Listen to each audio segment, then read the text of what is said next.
friends, and we were just cooling it the night before, and we were just like watching the news and seeing everything that was happening in Baltimore, and we were like, yo, what are we doing about it? You feel me?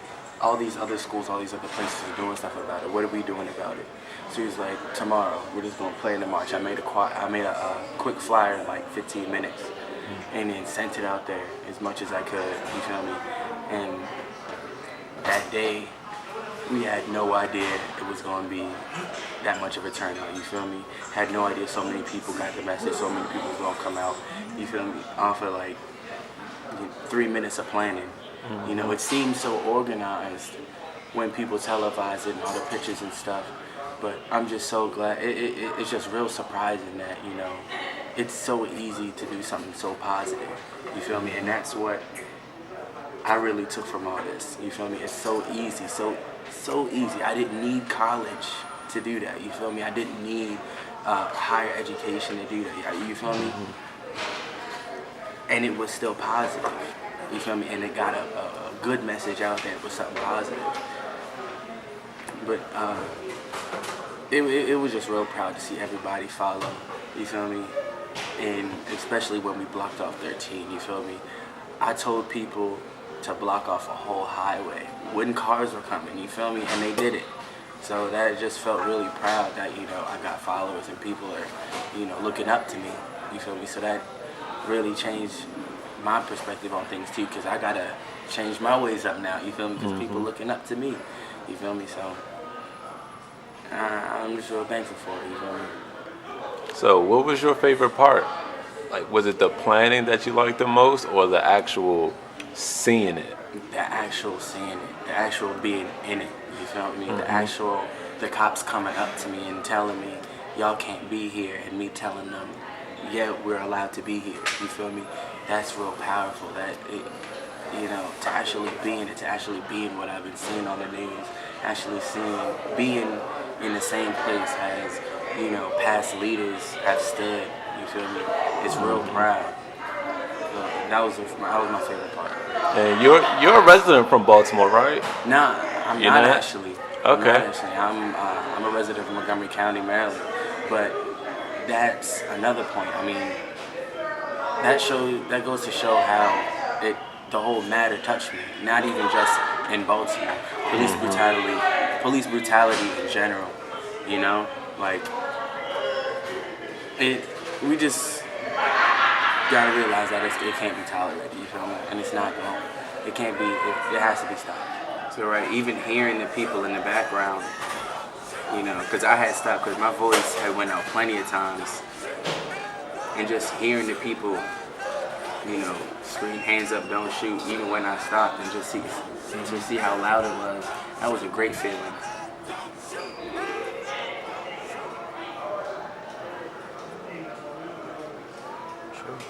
You can see the seriousness on everybody's face and how, you know, and how proud they are. You feel me? Yeah.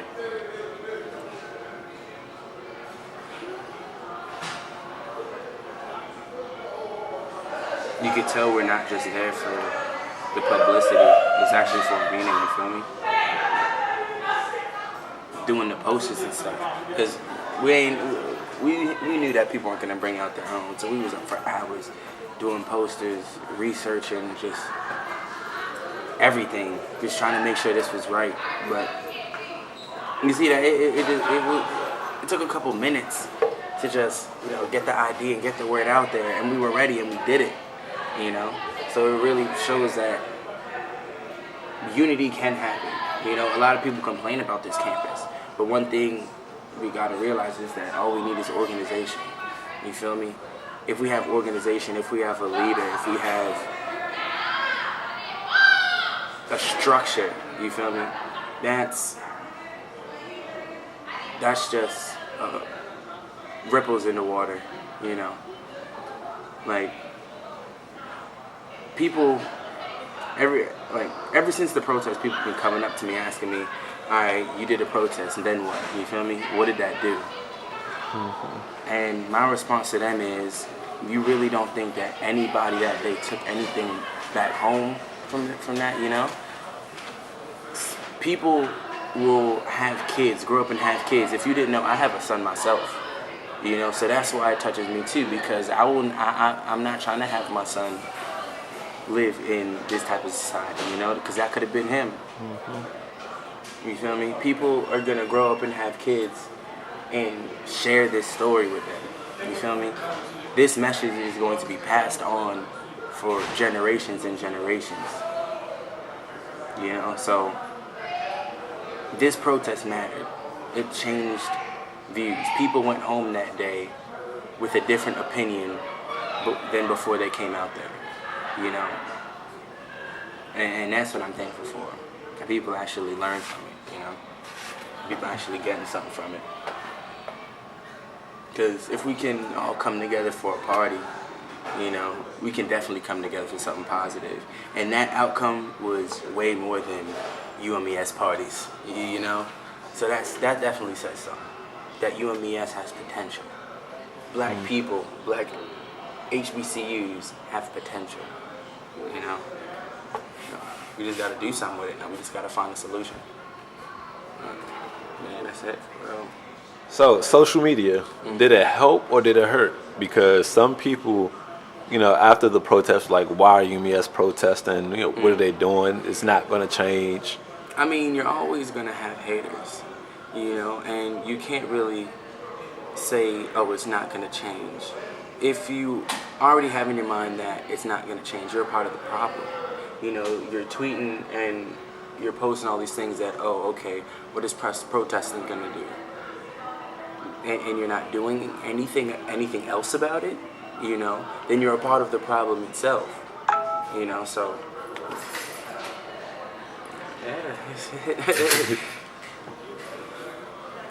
But social media, it helps. It helps spreading the message. Social media, everybody uses social media. Everybody uses some type of social media today. And your voice can be heard on it, negative and positive. What we did on social media, as I said, I printed out a flyer, and I made a flyer in 15 minutes, sent it out straight. Had people retweet it, text messages, everything, and people came out. At the end, people were saying,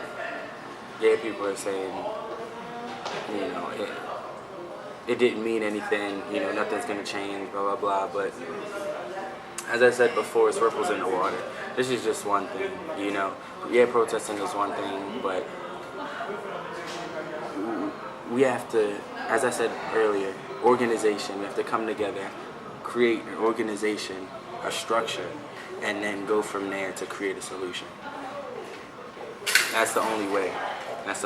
Because rioting and stuff, all of that, everybody, destroying stuff, that's not gonna work.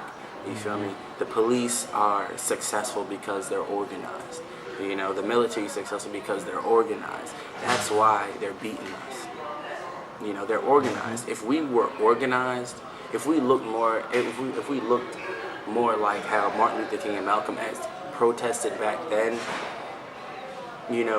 with unity and organization, we would get things more successful. Because keep in mind, in wars, when they have a leader, they just don't mess everything else up. If a war general or whatever was to say, was to have this police brutality issue and was to have his troops and send them out there, he would say what? Hands up, don't shoot! Hands up, don't shoot! Hands up! So what's your plans for the near future, like next semester or so? Next semester, we've already started planning. I can give you guys a little hint. We're planning a Unity charity basketball game. We want every Maryland HBCU, Morgan, Cochran, and Bowie to do a charity basketball game. Charge them non-perishable items or something like that to come in, and you said as of last night. All those proceeds, we send them out to Baltimore. We'd send them out to homeless shelters. We'd send them out to, anything like that. Because the first thing, as I said, I keep on bringing up organization unity. Once we have that, that's when the solution will actually come. Because Police brutality isn't the only problem we have. Black on black crime is also a big problem. Unity, especially as black HBCUs, you know, if we come together as a younger generation, as, you know, the foundation of the future, come together and actually work towards, you know, something positive, you know, things could change. Things could change. We could actually have leaders because, I mean, who do we have? What, Al Sharpton, Jesse Jackson? People really ain't following them. People aren't really following them, you feel me? So we actually need the people who really want the change. So. You feel me? This is not it. This is not the end. This is not the end. Nowhere near. Only the beginning. You feel me? I'm tired of it. I'm tired of it. This is wrong. You feel me? So this is not it. We're gonna go back out there too, the highway. We're doing more. You feel me? We did good for today. I'm so proud of us today. This little bit of people, I'm so proud of us. You feel me? We need to do stuff like this more often. We need to do stuff like this more often. Yeah, we can turn up and have fun and all that and have parties, but this is what really matters. This is what really matters. You feel me? Like, something's gotta give. Something's gotta give. That's all I gotta say.